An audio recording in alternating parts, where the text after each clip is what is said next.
कल्याणच्या अजमेरा हाइट्समध्ये राहणारे अखिलेश शुक्ला यांचा धूप लावण्यावरून शेजाऱ्यांशी वाद झाला। या वादातून त्याने 10 ते 15 जणांच्या टोळीला बोलावून सोसायटीतील 3 जणांना बेदम मारहाण केली। घटनेचा व्हिडिओ व्हायरल झाला असून या प्रकरणात मनसेने आक्रमक भूमिका घेतली आहे। कल्याण पश्चिमेतील योगीधाम परिसरात अजमेरा हाइट्स ही इमारत आहे।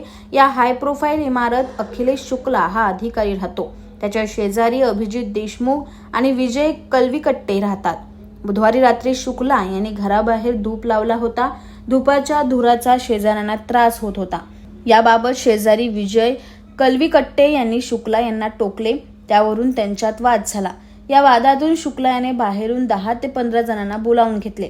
सोसायटीतील लोकांना मारहाण केली। विजय कलविकट्टे, अभिजित देशमुख, धीरज देशमुख हे जखमी झाले आहे। या प्रकरणी खडकपाडा पोलिसांनी दोन्ही बाजूच्या तक्रारीनुसार परस्पर विरोधी गुन्हे दाखल केले आहे।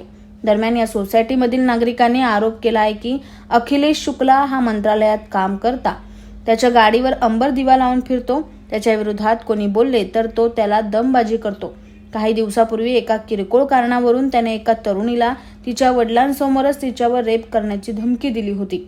या राड्यानंतर खडकपाडा पोलिसांनी तपास सुरू केला आहे। या प्रकरणी खडकपाडा पोलीस ठाण्याचे वरिष्ठ पोलीस निरीक्षक अमरनाथ वाघमोडे यांनी सांगितले की धूप लावण्याच्या वादातून हाणामारी झाली। पोलिसांनी दोन्ही गटाच्या विरोधात गुन्हे दाखल करण्यात आले आहेत। अखिलेश शुक्ला याच्या विरोधात गंभीर स्वरूपाचा गुन्हा दाखल केला आहे। त्याचा सध्या शोध सुरू केलाय। खडकपाडा पोलीस ठाण्यामध्ये योगीधाम रेसिडेन्शियल सोसायटी आहे। त्या सोसायटीमध्ये एक ठिकाणी अखिलेश शुक्ला आणि त्यांच्या शेजारी देशमुख राहतात। उदबत्तीचं जे धूप आहे, धूप लावण्यावरून धूर एकमेकाच्या घरात जाते म्हणून दोघे एकमेकाला शिवीगाळ केले, मारहाण केलेली आहे।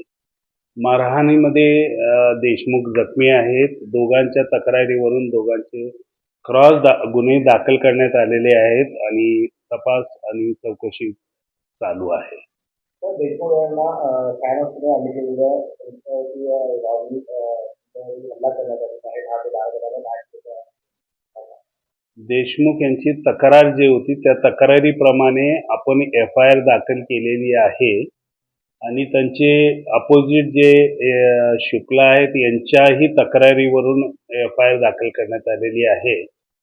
त्याप्रमाणे देशमुख जखमी आहे, डोक्याला मार लागलेला आहे, स्थानिक उपचार करण्यात आलेला आहे आणि त्याप्रमाणे गुन्हा दाखल करून पुढील कारवाई करण्यात। गुन्हा दाखल आहे मारामारीचा। आता त्यात सोसायटीचे काही तक्रारी आहेत, त्यांचे पूर्ण तक्रारीवर आपण कारवाई करीत आहोत। शुक्ला जे आहेत त्यांची डिटेल चौकशी आपण करत आहोत। कुठल्या हुद्द्यावर आहेत, कुठे जॉबला आहेत, पण ते सरकारी ड्युटीवर आहेत असं कळलं।